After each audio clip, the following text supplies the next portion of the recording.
સર્વે વૈષ્ણવોને મારા જય શ્રી કૃષ્ણ. આપ સર્વેનું મારી ચેનલમાં સ્વાગત છે. આજના સત્સંગમાં આપણે સાંભળીશું શ્રી મહાપ્રભુજીના 84 બેઠકજીના ચરિત્રમાંથી બેઠક 9 શ્રી રાધાકુંડના બેઠકજીનું ચરિત્ર. મારી ચેનલમાં નવા હોય તો મારી ચેનલને સબસ્ક્રાઈબ કરજો અને આ વિડીયો લાઈક અને શેર કરજો, જેથી અન્ય વૈષ્ણવોને પણ સત્સંગનો લાભ પ્રાપ્ત થાય. આજના સત્સંગમાં સાંભળીએ બેઠક 9 શ્રી રાધાકુંડના બેઠકજીનું ચરિત્ર.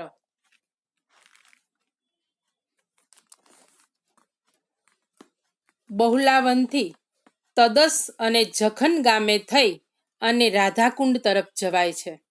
રસ્તામાં રાર નામનું ગામ આવે છે. ત્યાંથી શ્રી યમુનાજીની નિકુંજનો પ્રારંભ થાય છે. ત્યાંથી આગળ જતા શ્રી રાધાકુંડ જવાય છે. આ સ્થાનમાં રાધાકુંડ અને કૃષ્ણકુંડ પાસે આવેલા છે અને અંદરથી એકબીજાથી જોડાયેલા છે.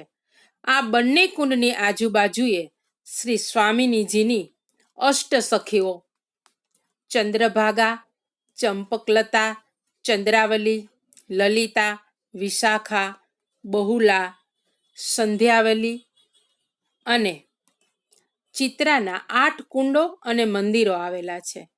જ્યારે પ્રભુએ બળદ સ્વરૂપે આવેલા અરિષ્ટાસુર નામના રાક્ષસનો સંહાર કર્યો ત્યારે ગોપીઓએ કહ્યું કે મહારાજ, તમે ગોવંશનો સંહાર કર્યો હોવાથી તમને પાપ લાગ્યું છે.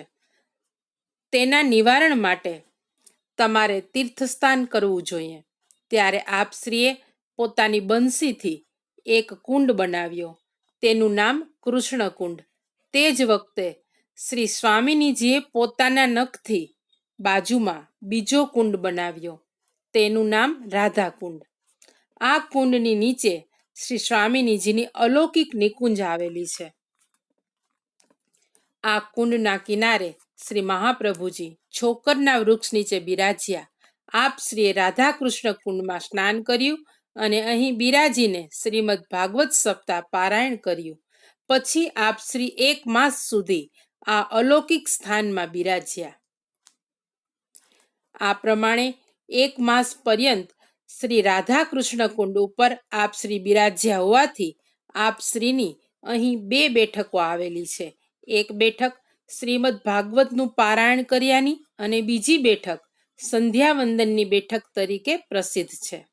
અહીં આ બેઠકની સાથે શ્રી ગોસાઈજી અને શ્રી ગોકુલનાથજીની બેઠકો પણ આવેલી છે. અહીંથી શ્રી મહાપ્રભુજી કુસુમ સરોવર તરફ પધાર્યા. ત્યાં કુસુમ સરોવરમાં સ્નાન કરી આપે પોતાના સેવકોને કુસુમ સરોવરનું મહાત્મ્ય કહ્યું. આપે આજ્ઞા કરી કે આ સ્થાનને કુસુમવન અથવા તો કુસુમોખર પણ કહેવામાં આવે છે.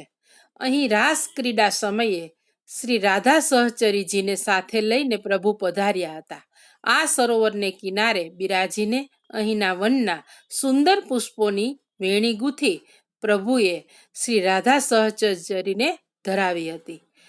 ભગવાનના પ્રપૌત્ર વજ્રનાભજી જ્યારે વ્રજ યાત્રા કરવા ઉદ્ધવજી સાથે આવ્યા ત્યારે અહીં 1 માસ સુધી રોકાઈ કીર્તન મહોત્સવ કર્યો હતો, જેમાં ઉદ્ધવજીની સાથે નારદજી પણ પધાર્યા હતા.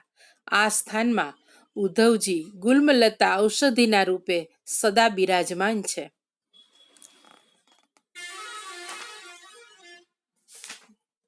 શ્રી રાધાકુંડના બેઠકજીમાં બિરાજતા શ્રી વલ્લભને આપણા સૌના પૂર્ણ પ્રેમે સાષ્ટાંગ દંડવત પ્રણામ પહોંચે.